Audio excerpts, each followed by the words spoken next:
Hello guys, my name's John, I'm the Geeky Fanboy, and welcome back to Game of Thrones Season 8. We're at Episode 5, second to last episode. I think it's called The Bells. I'm never quite sure about the names. As always, the first couple of minutes, spoiler free, and then I'm gonna jump straight into spoilers.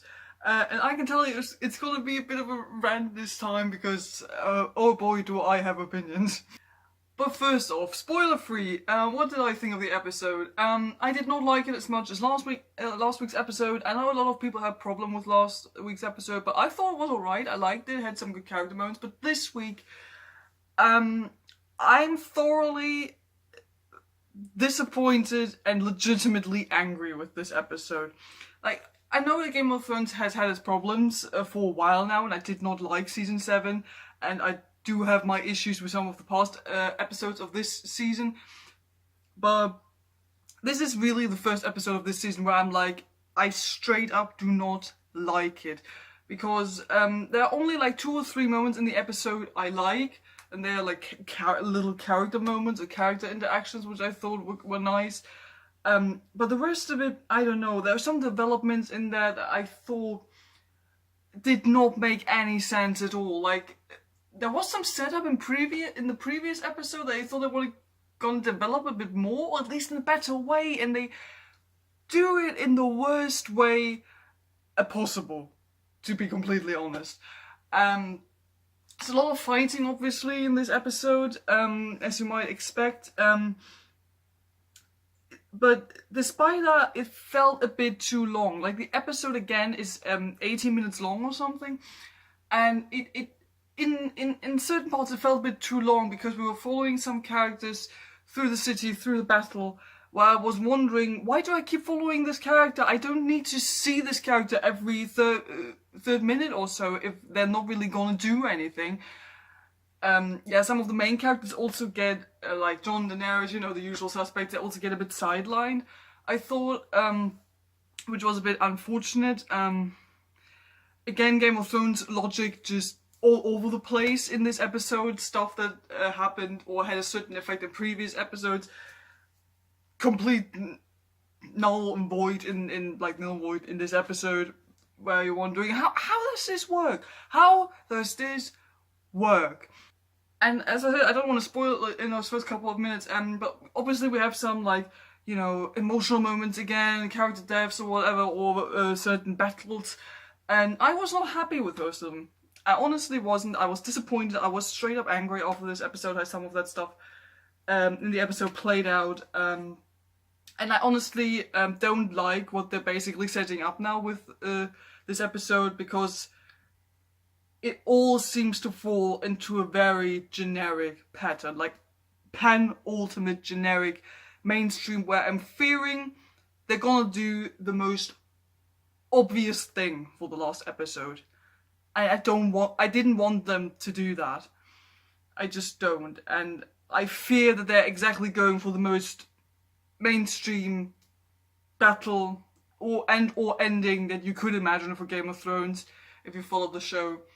And, you know, D&D are so fond of, you know, subverting expectations. So I hope they do subvert my expectations for next week and pull something out of their arses that is not the most expected and mainstream solution to Game of Thrones, because I just don't want that. So yeah, those are my spoiler-free thoughts, and now I'm gonna jump into spoilers for the episode, so here's your warning if you haven't seen the episode yet. Okay, before I jump into the issues that I have with this episode, the 2 or 3 moments I actually enjoyed. First one was Tyrion talking to Jaime. Even though narrative-wise it did not make sense for Jaime to be captured. Like, why was he captured? They could have just cut that part out. But okay, they had a really sweet moment together. I love those 2 characters. They're my 2 favorite characters. I love the actors portraying those 2 Lannister brothers. And it's a very sweet moment. You get to kind of reminisce a bit. It has something bit of nostalgia as well, because Tyrion now saves Jaime, and it's a very sweet moment, I thought. And when they hugged, I was like, oh, this is really sweet. And yeah, I really enjoyed that moment. Another moment I enjoyed was between Arya and the Hound when they're coming into the Red Keep, and the Hound realizes how dangerous it actually is there, and he turns around and has like this sort of fatherly moment with Arya and tells her, you go, you leave, you do not want to end up like me, you see what this has done to me. I thought that was a very sweet moment, very much in line with the character development that we have seen in the Hound, and Arya calling him by his first name before they depart. I thought that was very nice and was a very sweet moment. And what I sort of liked was the Clegane Ball, because it was, you know, it was one of the most expected things to happen, and I'm glad it finally did. And you know, it ended the same way. It ended the way everyone expected it to end. You know, both of them dying. I like that they fall both into the fire because, you know, irony and all that. I thought that was fun. So yeah, that's pretty much it for the positive things, I have to say. Except for, you know, cinematography was nice and the action was good. You know, the action is always good. I should mention there was a very nice shot, I thought, towards the end of the episode when Arya sees the horse and you have the horse framed like in the rubble, and then you have this really nice shot of Arya. I thought the cinematography and how it was framed looked really nice. But yeah, let's jump into all those problems with this episode. First off, Varys dies like a bitch, I thought. Varys, who after Littlefinger along with Littlefinger, was the smartest person in this entire show, and as we have seen with Littlefinger, D&D don't give a shit about these kinds of characters, and Varys now just straight up tells Jon Snow that he would betray Daenerys and put Jon on the throne. He just straight up tells Jon what he wants to do, and of course that gets him killed. Like, Varys would never act like that. He would try to work around it in order to get Jon on the throne. He would never directly tell anyone about his plans, especially not the person involved in his plan. And then he just gets burned.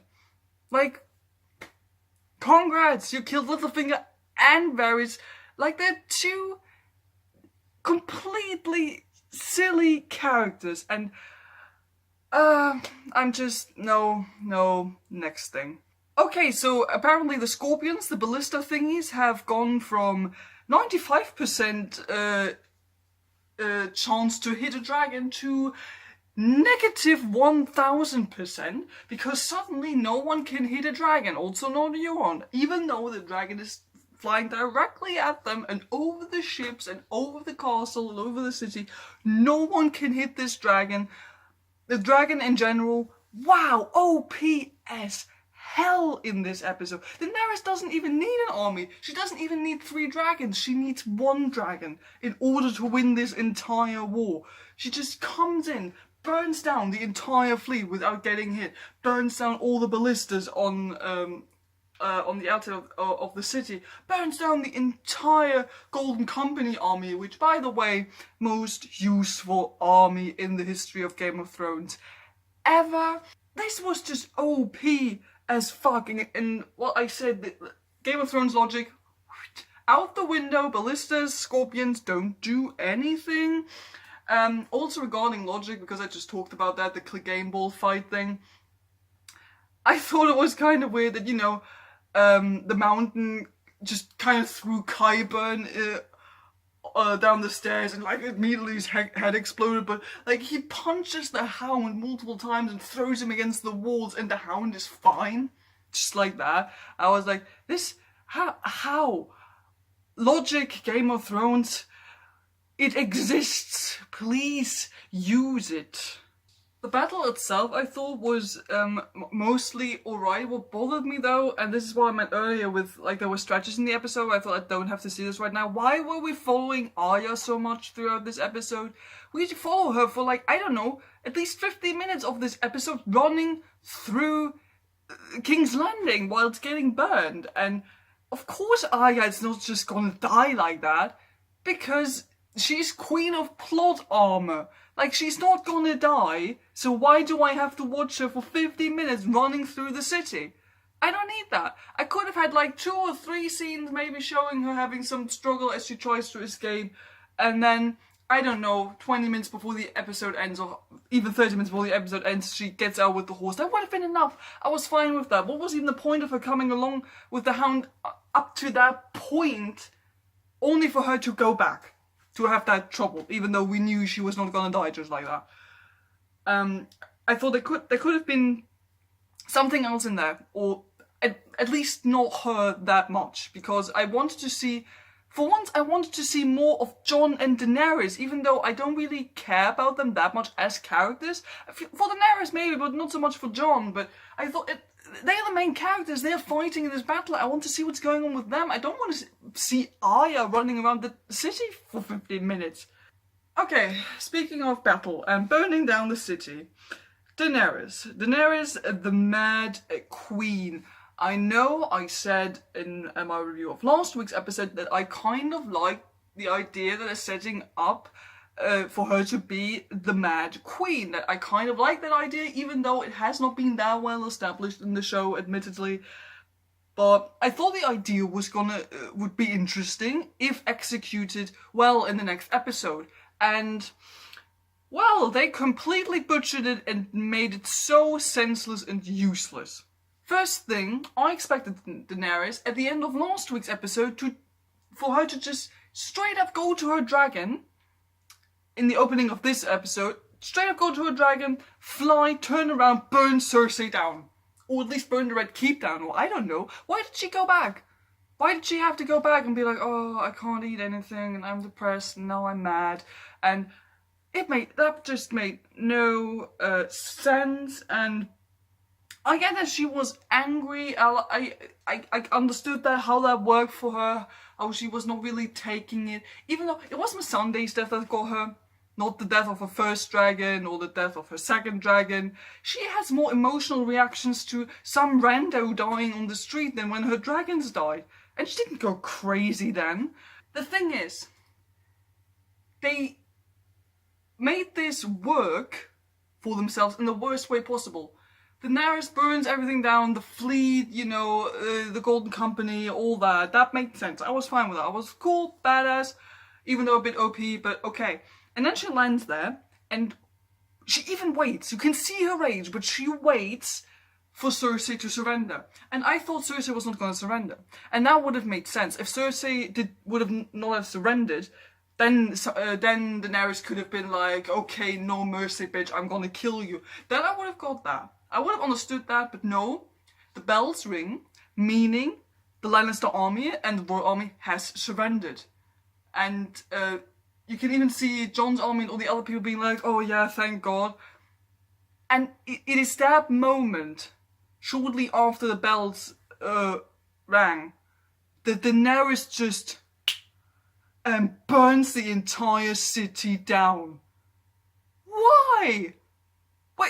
Why was there a switch that could just flip like that? Why? What? How? Why in that moment?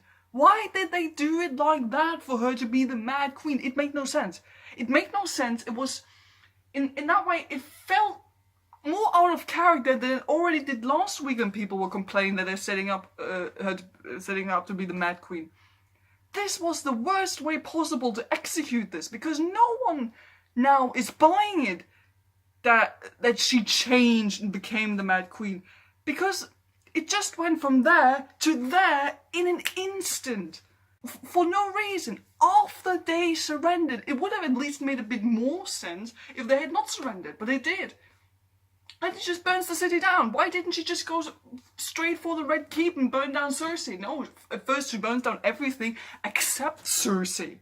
Like, I don't get it. I don't get it. I like the idea of her being a Mad Queen, or at least like slightly mad or questionable, and I thought they were gonna give it a bit more development or a bit more reason, but this is just, they could not have done it worse. Honestly, this is the worst way you could have done this. Since I now mentioned Cersei, maybe I should shortly talk about her, because that also leads me into Jaime's character arc in this episode. Cersei didn't do much. I expected her to be like badass and cool and not to surrender and watch everyone burn, and she'd be like, I'm not gonna surrender. Yeah, that did not happen. I think they tried to make her look like sympathetic. They wanted the audience to empathize with her, and that doesn't work. It doesn't work. Like, all that build up, all the things you've done with her in past episodes and past seasons, it just doesn't work. And I didn't buy it. I just didn't buy it, and I wasn't going for, oh no, but Cersei was such a cool character, oh no. That did not happen. I did not have that reaction. The entire time I was waiting for, okay, how's she gonna die? How's she gonna die? Is she gonna die in a cool way? In a not so cool way? And, well, the way she died, supposedly because, you know, pretty much looks like death, but, you know, this is D&D's writing, and, but we're gonna at least assume this is a death scene. Down in the crypt or whatever that was, together with Dany. Which brings me to my biggest complaint that I have with this episode. What the fuck did you do with Jaime Lannister? Seriously though, what the fuck did you do with one of my absolute favourite characters in this entire show? I got the feeling that this threw Jaime's character arc, I already mentioned this last week, completely out the window. Like, reverse. Like, all that build-up Jaime had with realising that, okay, the Lannisters are not the good people here, and that even though he may have feelings for Cersei, she is not a good person, and he has to get rid of her. He has to go away from her. Like, all that realization he's had in season 6, season 7, that he has to leave her, that he has to go and be with the good guys.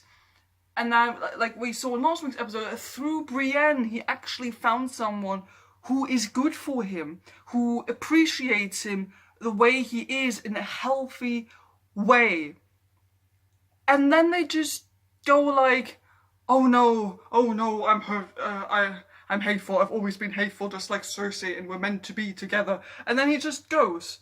He just leaves, just like that, because he got that one news in last week's episode, and he just leaves and goes to King's Landing. I have no idea how he got in there so quickly. How he even got into the Red Keep. Don't ask me.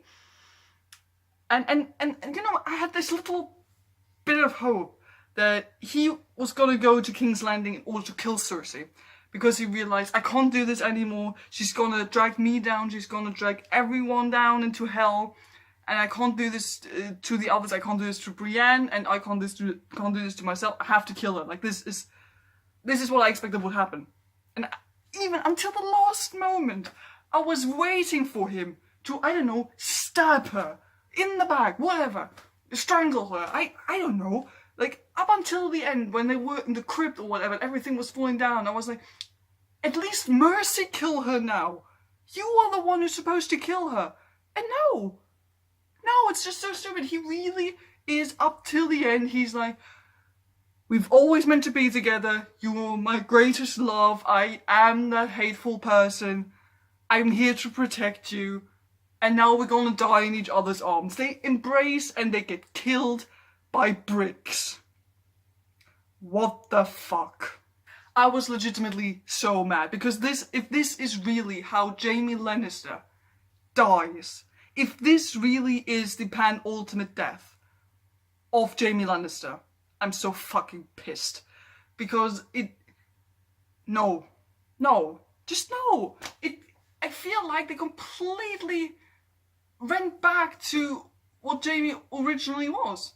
Like, they threw out all that character development. All of that. Also, apart from the fact that they had this whole prophecy thing with the younger brother killing Cersei.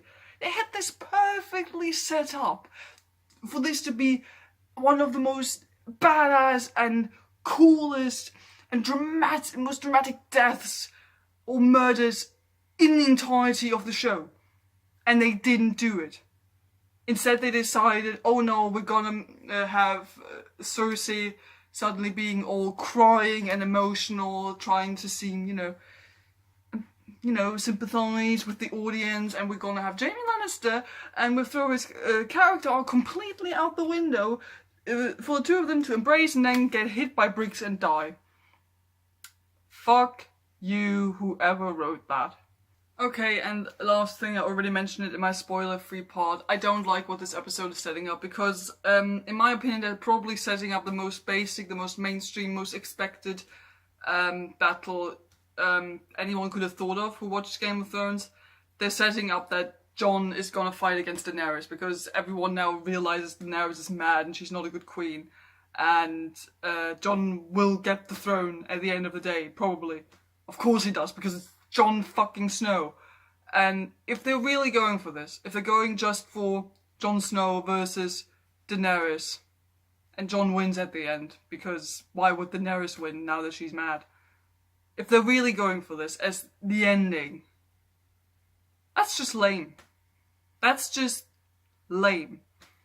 Because those are the two most prominent characters. Those are the characters everyone expects to win. Those are the two characters everyone expected to probably fight at the end of season 8. If this is really just gonna end with the two of them fighting, one of them ending up on the throne, with no other intrigues or, you know, political drama or anything. If that's just it, that will be one of the most disappointing endings to a show ever, if they do that. And the thing is, I have no idea what they're trying to do. They only have one episode left. 80 minutes or 90 minutes, I don't know. What's gonna happen? Are they trying to shove all the political intrigue and all the political plans and the drama into the last 80 minutes of this show? Well, they're trying to figure out who might be on the throne. Because even if it's not Jon or Daenerys, I have the feeling that it's not gonna pay off. Because the development was not good enough. 6 episodes was just not enough. I understand that they maybe wanted this to be the last season, but 6 episodes was just too short. They needed more episodes. 8 would have probably been a good amount of episodes. Because I'm pretty sure with whatever ending we're gonna get next week, people are going to be disappointed because there was not enough development. There was not enough foreshadowing or whatever. And I'm already dreading it. Even if one of the characters I really, really like is going to end up on the throne, I get the feeling that I won't like the way they will execute that. I'm pretty sure I won't. And it is just, it's just sad. It's sad and disappointing. One of the most popular, the most famous TV shows ever that has always gone against mainstream, against expectations, against the usual stereotypes, cliches, whatever, would just end like that, or just go away like that. I've already heard all those lines, like with people saying we're not even gonna miss Game of Thrones now when it's gone, and I get the feeling, yeah, that's true, because they screwed up. Last season was already bad, and now people in the last 2 years they've realized Game of Thrones isn't great anymore. It isn't, and I've defended some of the past episodes, especially in this season. But this is the kind of episode where I'm now feeling, okay, this is not gonna pay off. This is not gonna be satisfying. Well, what a happy way to end this review. Have you seen the episode? Do tell me in the comments below what your thoughts are. Are you gonna be sad that Game of Thrones will be over next week? Tell me, what did you think of the character development or non-existent character development? Whatever, put something down in the comments below. Don't forget to like and subscribe if you haven't done that already. I hope you enjoyed this review, and I'll see you guys next time. Goodbye.